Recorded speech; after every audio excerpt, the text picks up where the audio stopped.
Food is the medicine, nourishing the undernourishing organs through prebiotic principles.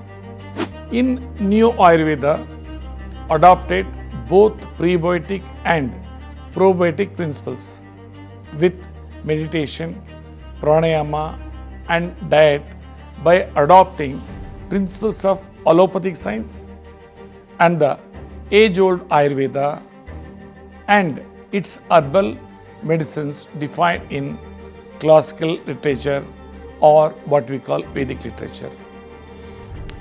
Prebiotics and probiotics activate the gut beneficial microbes, and these microbes releases enzymes that will act as a catalyst to separate a particular set of nutrients from the food what we eat, and that will nourishes the organs.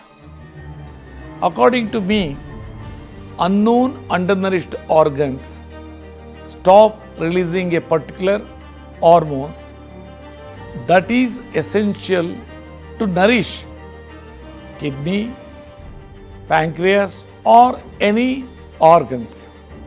Such hormones and nutrients gets releases to nourish the undernourished organs in the system.